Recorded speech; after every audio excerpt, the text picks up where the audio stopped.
Hello friends, இன்னைக்கு அரைக்காம ஆப்பம் எப்படி செய்யறதுன்னு பார்ப்போமா? ஆப்பத்தோட தொட்டுக்கிறதுக்கு தேங்காய் பாலும் இஷ்டுவும் எப்படி செய்யறதுன்னு பார்க்கலாம். எங்களை மாதிரி வயசானவங்க, வேலைக்கு போறவங்க, பேச்சுலர் பசங்களுக்கு இந்த மெத்தடு ரொம்ப வசதியா இருக்கும். 2 ஆப்பம் 4 ஆப்பத்துக்கு வேணும்னா கூட நீங்க மாவு கரைச்சி வச்சுக்கலாம். இதுக்கு தேவை வெறும் பச்சரிசி மாவு தான். எப்படி செய்யறதுன்னு பார்க்கலாம் வாங்க. இதுல 2.5 கப் அரிசி மாவு எடுத்திருக்கேன். எந்த கப்பால் அரிசி மாவு எடுக்கிறீங்களோ அதே கப்பால் தண்ணி எடுத்துக்கோங்க. 2 கப்பு தண்ணி இதில் எடுத்திருக்கேன். தேவையான அளவு உப்பு. 2 டேபிள் ஸ்பூன் மாவு எடுத்து இந்த தண்ணியில் கலந்துக்கோங்க. உப்பையும் இதில் போட்டுக்கோங்க. இதை நல்லா கட்டி இல்லாமல் கரைச்சிக்கோங்க. இப்போது இதை கஞ்சி மாதிரி நம்ம அடுப்பில் வச்சு காய்ச்சுவோம். மிதமான தீயில வச்சு இதை கிளறி விட்டுக்கிட்டே இருங்க. கைவிடாமல் கொஞ்சம் கிளறிக்கிட்டே இருங்க, இல்லாட்டி கட்டி தட்டி போயிடும். ஒரு 2 நிமிஷத்தில் இந்த மாதிரி சுற்றியும் நுரையோட வெந்து பளபளன்னு வரும். அந்த நேரம் ஆஃப் பண்ணிடுங்க. இப்போ தான் நல்லா பொங்கி வருது, அடுப்பை ஆஃப் பண்ணிடுங்க. இப்போது இதை நல்லா ஆற வச்சுடுங்க. இந்த கஞ்சி நல்லா ஆறி இருக்கு. இப்போது நல்லா கட்டி இல்லாமல் கலந்துக்குங்க. இப்போ இந்த மாவோட இதை கலந்துக்குங்க. இதை இப்போ நல்லா கை வச்சு தண்ணி ஊற்றி மாவை கலந்துக்கலாம். கையால் மாவை கலந்தாதான் மாவு நல்லா புளிச்சு உங்களுக்கு கிடைக்கும். கொஞ்சம் கொஞ்சமாக தண்ணி ஊற்றி நல்லா கையால் கலந்து விடுங்க. இதில் இப்போ நான் 2 கப்பு தண்ணி சேர்த்து இட்லி மாவு பதத்தில் கரைச்சி வச்சுருக்கேன். நான் சொல்லிட்டேன்னு 2 கப்பு தண்ணியையும் ஒன்றா கலந்துடாதீங்க. உங்களோட மாவு அரிசிக்கு தகுந்தபடி தான் தண்ணி வாங்கும். பார்த்து கொஞ்சம் கொஞ்சமாக ஊற்றி கலந்துக்கோங்க. இதை ஒரு மூடி போட்டு மூடி 6லேருந்து 8 மணி நேரம் புளிக்க வச்சிடலாம். இப்போ நம்மளோட மாவு பொங்கி ரெடியாக இருக்குது. உங்களுக்கு விருப்பம்னா ஆப்பம் செய்யறதுக்கு கொஞ்சம் நேரத்துக்கு முன்னாடி ஒரு 1/2 கப்பு தேங்காய் பால் சேர்த்து இதோட ஆப்பம் ஊற்றலாம். அப்படி இல்லைன்னா ஒரு டேபிள் ஸ்பூன் அளவுக்கு தேங்காய் எண்ணெய் சேர்த்தாலும் ஆப்பம் வந்து நல்ல வாசனையாக இருக்கும். இப்போ ஒரு டேபிள் ஸ்பூன் அளவுக்கு நான் இதில் தேங்காய் எண்ணெய் கலக்கிறேன். ஆப்ப மாவோட கன்சிஸ்டன்சி இந்த மாதிரி இருக்கணும். ஆப்பத்துக்கு தேங்காயும் சேர்த்து அரைச்சி புளிக்க வச்சா ஆப்பம் நல்லா டேஸ்ட்டாக வரும். தோசைக்கல்ல நல்லா காய வச்சுட்டு ஓரத்துலேருந்து ஊற்றிட்டு வரணும் ஆப்பம். இப்போ ஓரத்துலேருந்து ஊற்ற ஆரம்பிக்கலாம்.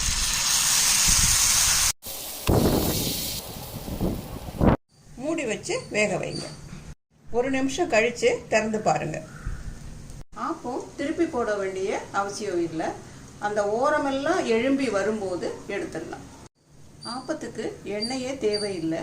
ஓரத்துலேருந்து ஊற்ற ஆரம்பித்து நடுமையத்தில் மட்டும் கொஞ்சம் கனமாக ஊற்றிடுங்க. இப்போ பாருங்கள், எல்லா பக்கமும் மேலே எழும்பி வந்திருக்குது. இந்த மாதிரி ஸ்டேஜில் இந்த ஆப்பத்தை எடுத்துடலாம். இங்கே பாருங்கள்.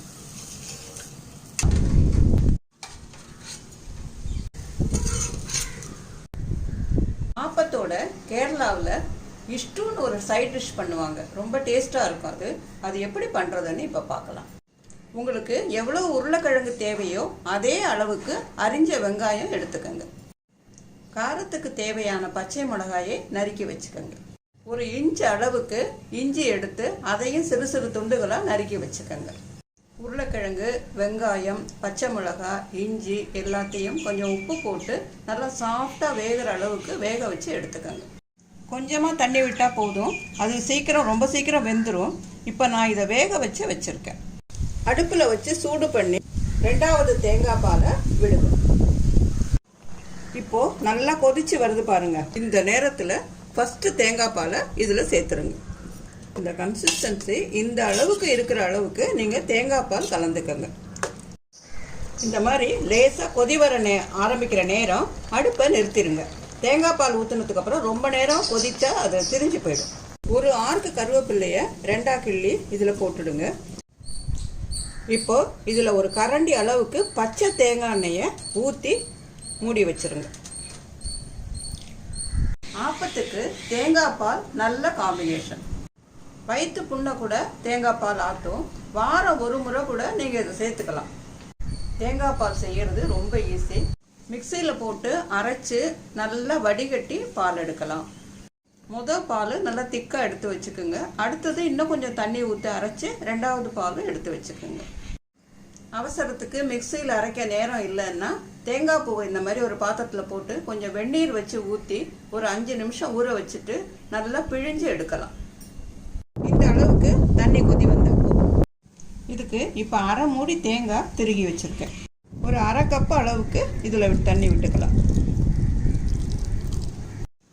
இப்போது சூடு நல்லா ஆறிட்டுது.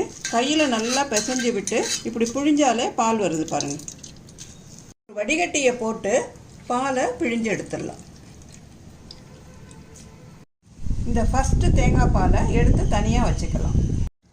இந்த பாக்கி இருக்கிற தேங்காயில் இன்னும் கொஞ்சம் தண்ணி ஊற்றி பிழிஞ்சு 2வது பால் எடுத்துக்கலாம். நம்மளோட ஃபஸ்ட்டு தேங்காய் பாலும் 2வது தேங்காய் பாலும் ரெடி. தேங்காய் பாலை எடுத்த உடனே யூஸ் பண்ணிடுங்க. கொஞ்சம் நேரம் கழித்து யூஸ் பண்ணுற மாதிரி இருந்ததுன்னா எடுத்து ஃப்ரிட்ஜில் வச்சுருங்க, இல்லாட்டி புளிச்சு போய்ட்டு. இப்போது நம்ம எடுத்த ஃபஸ்ட்டு தேங்காய் பால் 2வது தேங்காய் பால் ரெண்டுத்தையும் ஒன்றா கலந்து நான் வச்சுருக்கேன். தேவையான வெல்லம் எடுத்து வச்சுக்கோங்க.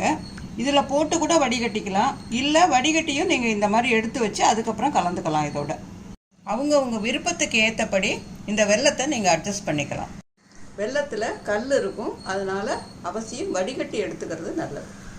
தேங்காய் பாலோட இந்த வெல்லத்தை சேர்த்துப்போம். சிட்டிகை ஏலக்காய் பொடி சேர்த்துக்கோங்க. எல்லாத்தையும் சேர்த்து ஒன்றா கலந்தா நம்மளோட தேங்காய் பால் ரெடி.